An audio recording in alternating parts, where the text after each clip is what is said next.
മൂകം കരോതി വാചാലം പങ്കും ലംഘയത്തെ ഗിരിം യത്കൃപാത്തമഹം വന്ദേ പരമാനന്ദമാധവം. ഇന്ന് നാരായണീയം 79ാമത്തെ ദശകത്തിൽ 3ഉം 4ഉം ശ്ലോകങ്ങളുടെ അർത്ഥം പറയാം. അർത്ഥം പറയുന്നത് കിഴക്കേപ്പാട്ട് വാര്യത്ത് ഭാരതി. 3ാമത്തെ ശ്ലോകം.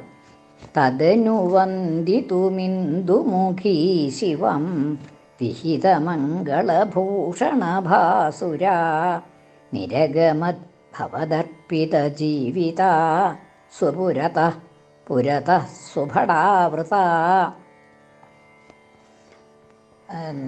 കൃഷ്ണൻ ബ്രാഹ്മണൻ്റെ ഒപ്പം കുണ്ടീനപുരത്തിലേക്ക് പോയി. പിന്നാലെ ബലരാമനും സൈന്യവും ആയിട്ട് കൃഷ്ണൻ്റെ പിന്നാലെ കുണ്ടീനപുരത്തിലെത്തി. അവർ വേണ്ട വിധത്തിൽ ഭീഷ്മക രാജാവ് ബഹുമാനിച്ച് സ്വീകരിച്ചിരുത്തി എന്ന് പറഞ്ഞു കഴിഞ്ഞ ശ്ലോകത്തിൽ. ഇനി അത് കഴിഞ്ഞ് രാത്രി അങ്ങനെ കഴിഞ്ഞുകൂടി ഭഗവാനെ കണ്ടിട്ട് ജനങ്ങൾക്ക് ഈ രുക്മിണിയെ വിവാഹം ചെയ്തു കൊടുക്കാൻ നിശ്ചയിച്ചിരിക്കുന്നത് ഈ ശിശുപാലനാണ് എന്നുള്ളതും ഒക്കെ വിവരം അറിഞ്ഞിട്ട് ജനങ്ങൾക്ക് വളരെ വിഷമത്തോടു കൂടി അവർ കഷ്ടമായി എന്നൊക്കെ പറഞ്ഞുകൊണ്ട് ആ രാത്രി കഴിച്ചുകൂട്ടി എന്ന് പറഞ്ഞു.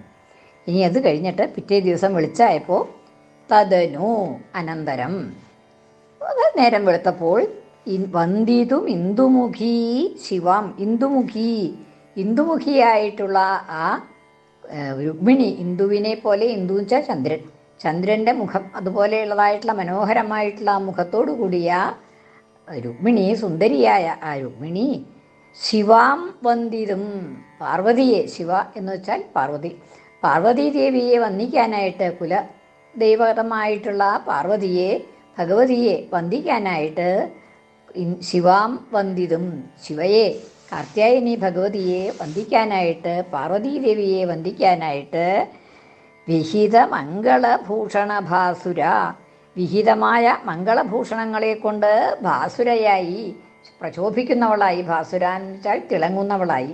എങ്ങനെ? വിഭൂഷകളെ കൊണ്ട്, ആഭരണങ്ങളെ കൊണ്ട് തിളങ്ങുന്നവരായി നല്ല വേണം. വിവാഹത്തിന് യോഗ്യമായിട്ട് അനുയോജ്യമായിട്ടുള്ള ആഭരണങ്ങളൊക്കെ അണിഞ്ഞിട്ടുണ്ട്.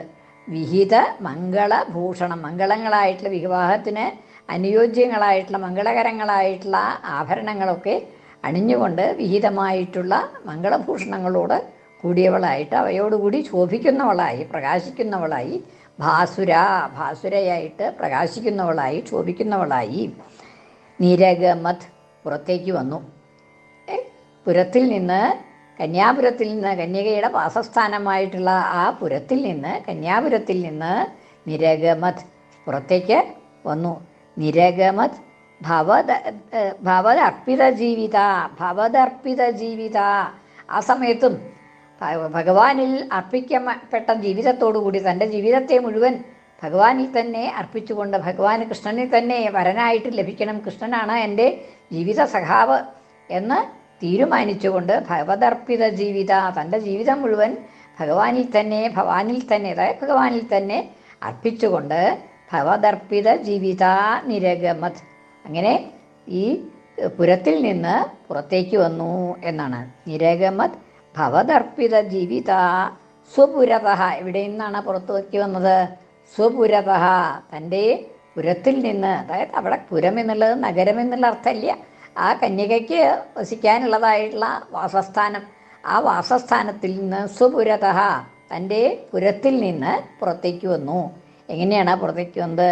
പുരത സുഭടാവൃത, പുരതഃ മുൻപിൽ, അവിടെ സ്വപുരതഃ എന്നുള്ളത് പുരത്തിൽ നിന്ന് എന്നുള്ള അർത്ഥത്തിൽ ഒരു തസിൽ നിന്നുള്ള പ്രത്യയമാണ്. അപ്പോൾ തൻ്റെ പുരത്തിൽ നിന്ന് പുറത്തേക്ക് വന്നു, സുപുരതഃ നിരഗമത്. പിന്നെ പുരതഃ എന്നുള്ളത്, രണ്ടാമത്തെ പുരതഃ എന്നുള്ളത് മുൻപിൽ എന്നുള്ള അർത്ഥത്തിലാണ്. ആ പുറത്തേക്ക് വരുമ്പോൾ മുൻപിൽ സുഭടാവൃത, നല്ല ഭടന്മാരൊക്കെ, വിശ്വസ്തരായിട്ടുള്ള ഭടന്മാർ, രാജകുമാരിയാണ് പുറത്തേക്ക് പോണത്. അപ്പോൾ ഒരു വിധത്തിലും ഒരു തകരാറുണ്ടാവരുത് എന്ന് വെച്ച് ആ സുഭട ആവൃത, നല്ലതായിട്ടുള്ള ഭടന്മാരെ 4 പുറമുണ്ട്. പുരതഃ എന്ന് വെച്ചാൽ മുമ്പിലുണ്ട് പുറകിലുണ്ട്, ആവൃത എന്ന് പറഞ്ഞിട്ടുണ്ടല്ലോ. അപ്പോൾ 4 പുറവും ഭടന്മാരൊക്കെ ഉണ്ട്. അങ്ങനെയാണ് ഈ വന്ദിക്കാനായിട്ട് ക്ഷേത്രത്തിലേക്കുള്ളതായ പോക്ക്.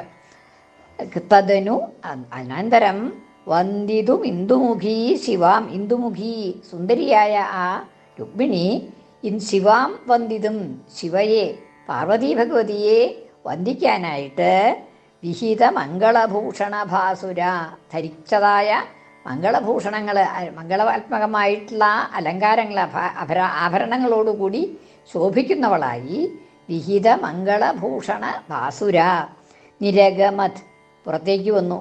ഭവതർപ്പിത ജീവിത, അങ്ങയിൽ അർപ്പിക്കപ്പെട്ട ജീവിതത്തോടുകൂടി, അങ്ങയിൽ തൻ്റെ ജീവിതം അർപ്പിച്ചുകൊണ്ട് ഭഗവാന് തന്നെ ആയിട്ട് മനസ്സിൽ തൻ്റെ ജീവിതം ഭഗവാന് തന്നെ ആണ് എന്നുള്ളത് മനസ്സിൽ ഉറപ്പിച്ചുകൊണ്ട് സ്വപുരത, തൻ്റെ പുരത്തിൽ നിന്നും, പുരത സുഭകടാവൃത, മുൻപിൽ സുഭടന്മാരാൽ ചുറ്റപ്പെട്ടവളായി, അങ്ങനെ രക്ഷയോടുകൂടി, വേണ്ടത്ര രക്ഷയോടുകൂടി, ഭടന്മാരുടെ രക്ഷയോടു കൂടിയിട്ട് പുരത്തിൽ നിന്ന് പുറത്തേക്ക് വന്നു. തൻ്റെ വാസസ്ഥാനത്ത് നിന്ന്, ഗൃഹത്തിൽ നിന്ന് പുറത്തേക്ക് വന്നു എന്ന്, അമ്പലത്തിലേക്ക് പോകാനായിട്ട് പുറപ്പെട്ടു എന്നാണ്.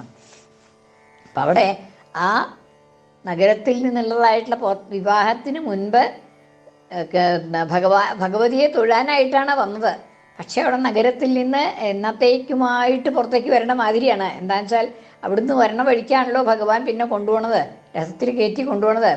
അപ്പം ആ കന്യാപുരത്തിൽ നിന്ന് പുറത്തേക്ക് വന്ന്, വിവാഹത്തിനായിട്ട് പുറത്തേക്ക് വന്നു കഴിഞ്ഞു രുക്മിണി എന്നുള്ളതാണ് അവിടെ നമ്മൾ മനസ്സിലാക്കേണ്ടത്. ഇനി അടുത്ത ശ്ലോകം. കുലവധൂഭിരുപേത്യ കുമാരിക ഗിരിസുതം പരിപൂജ്യ ച സാദരം മുഹുരയാചത തത്പദപങ്കജേ നിപതിത പതിതം തവ കേവലം. ഇനി അവിടെ ചെന്നിട്ട് ഭഗവതിയെ വന്ദിക്കണതാണ് പറയണത്.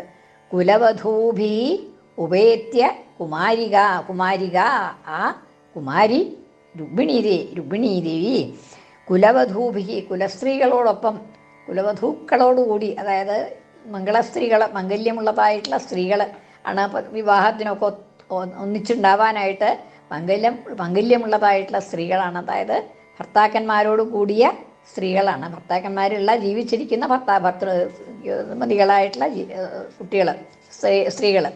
അങ്ങനെ കുലവധുക്കളോടുകൂടി, കുലവധുക്കളോടുകൂടി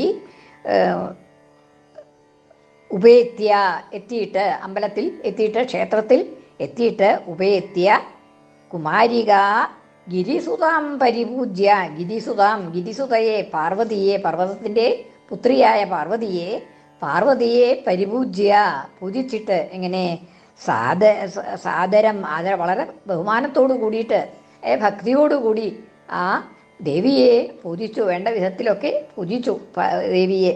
എന്നിട്ട് അവിടെ മുഹുഹു അയാചത, വീണ്ടും അയാചത, യാചിച്ചു. പാർവതിയോട് അവിടെ ചോദിക്കാനുള്ളത് എന്നാണ് യാചിച്ചു എന്നാണ്. എന്താണ് പാർവതിയോട് ചോദിച്ചത്? മുഹുരയാചത തൽപദപങ്കജേ നിപതിത, തത്പദപങ്കജേ, ആ പാർവതീദേവിയുടെ പദപങ്കജത്തിൽ കാൽക്കൽ വീണ് നമസ്കരിച്ചുകൊണ്ട്, നിപതിത വീണ് നമസ്കരിച്ചുകൊണ്ട്, ഭഗവതിയുടെ കാൽക്കൽ വീണ് നമസ്കരിച്ചുകൊണ്ട്, തൽപദപങ്കജേ നിപതിത, അവളുടെ പാർവതീദേവിയുടെ പദപങ്കജത്തിൽ, പദങ്ങളാവുന്ന പങ്കജത്തിൽ, അല്ലെങ്കിൽ താമര പോലെയുള്ളതായിട്ടുള്ള ആ കാലുകളിൽ നിപതിച്ചുകൊണ്ട്, വീണ് നമസ്കരിച്ചുകൊണ്ട്, അയാചത യാചിച്ചു. എന്ത്? കേവലം തവ പതിതാം, അങ്ങയുടെ പതിതയെ മാത്രം യാചിച്ചു എന്നാണ്. അങ്ങ് എൻ്റെ ഭർത്താവായിട്ട് വരണം, ഭഗവാൻ തൻ്റെ ഭർത്താവായിട്ട് വരണം എന്ന് മാത്രമാണ് അവൾ ഭഗവതിയോട് ചോദിച്ചത്. അതേ അവൾക്ക് ചോദിക്കാനുള്ളൂ എന്നുള്ളതാണ്. നിപതിത പതിതാം തവ, പതിതാം എന്ന് വെച്ചാൽ പതി ആയിരിക്കുക എന്നുള്ള ഭാവത്തെ, തവ പതിതാം, അങ്ങയുടെ പതിത എന്നുള്ളതായിട്ടുള്ള ഭാവത്തെ, പതിത എന്നുള്ള ഭാവം എന്ന് വെച്ചാൽ പതിയായിരിക്കുക എന്നുള്ള ഭാവം. അങ്ങ് എൻ്റെ പതിയായിട്ട് വരണം, അതായത് ഭഗവാൻ ശ്രീകൃഷ്ണൻ തൻ്റെ ഭഗവാനായ പതിയായിട്ട് വരണം എന്നുള്ള അവസ്ഥയെ മാത്രം യാചിച്ചു. അങ്ങയുടെ ഭർതൃഭാവത്തെ, അതാണ് ഭഗവാന്റെ ഭർതൃഭാവത്തെ ആണ് രുക്മിണി ദേവി പാർവതിയോട് അപേക്ഷിച്ചത്, തൻ്റെ പ്രാർത്ഥിച്ചത് അതാണ് എന്നാണ്. ഭഗവാന്റെ ഭർതൃഭാവം, ഭഗവാൻ തൻ്റെ ഭർത്താവായിത്തീരുക എന്നുള്ളതാണ് പാർവതിക്ക് യാചിക്കാനുണ്ടായിരുന്നത്, അപേക്ഷിക്കാനുണ്ടായിരുന്നത് എന്നാണ്. കുലവധൂഭി ഉപേത്യ കുമാരിക, ആ കുമാരിക വൈദർഭി രുക്മിണി കുലവധൂഭി കുലസ്ത്രീകളോടൊപ്പം ഉപേത്യ സമീപിച്ചിട്ട് പ്രാപിച്ചിട്ട്, എവിടെ ദേവാലയത്തിലേക്കാണല്ലോ പോയത്.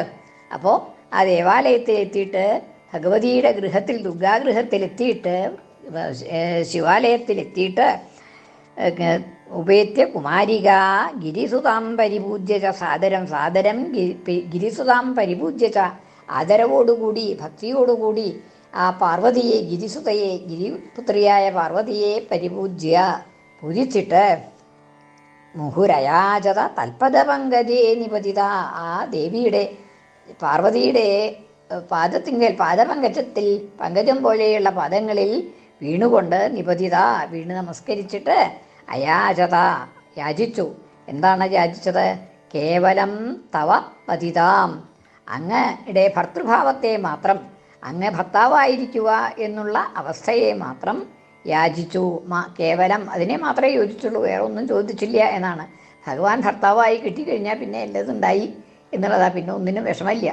അപ്പോൾ ആ രുക്മിണി അവിടെ യാചിച്ചത്, പാർവതിയോട് യാചിച്ചത് ഇതൊന്നു മാത്രമാണ്, ഭഗവാൻ എൻ്റെ ഭർത്താവായിട്ട് വരണേ എന്ന് മാത്രമേ അവിടെ യാചിക്കാനുണ്ടായിരുന്നുള്ളൂ രുക്മിണിക്ക് എന്നാണ്. തദനു വന്ദിതുമിന്ദുമുഖീ ശിവം വിഹിതമംഗളഭൂഷണഭാസുര നിരഗമത് ഭവദർപ്പിത ജീവിത സ്വപുരത പുരത സുഭടാവൃത. കൃഷ്ണാർപ്പണം. മലയാള പരിഭാഷ. ശിവയ ഇന്ദുമുഖീ തൊഴുകാനഹോ വിവിധ വസ്ത്രവിഭൂഷണഭൂഷിത തവ പരിഗ്രഹണാത്മസമർപ്പിത ഭടരോടൊപ്പമഹോ നടയായി ഗൃഹാൽ. കുലവധൂഭിരുപേത്യ കുമാരിക ഗിരിസുതം പരിഭുജ്യ ച സാദരം മുഹുരയാചത തത്പദപങ്കജേ നിപതിത പതിതം തവ കേവലം. കൃഷ്ണാർപ്പണം. മലയാള പരിഭാഷ. കുലവധുക്കളോടൊത്തതിസാദരം തൊഴുതു പാർവതിയെ യഥ കന്യക പതിഭവാൻ വരുവാനഥ വീണ്ടുമാ ഗിരിജതൻ ചരണം ശരണം ഗത. സർവത്ര ഗോവിന്ദ നാമസങ്കീർത്തനം. ഗോവിന്ദ ഗോവിന്ദ.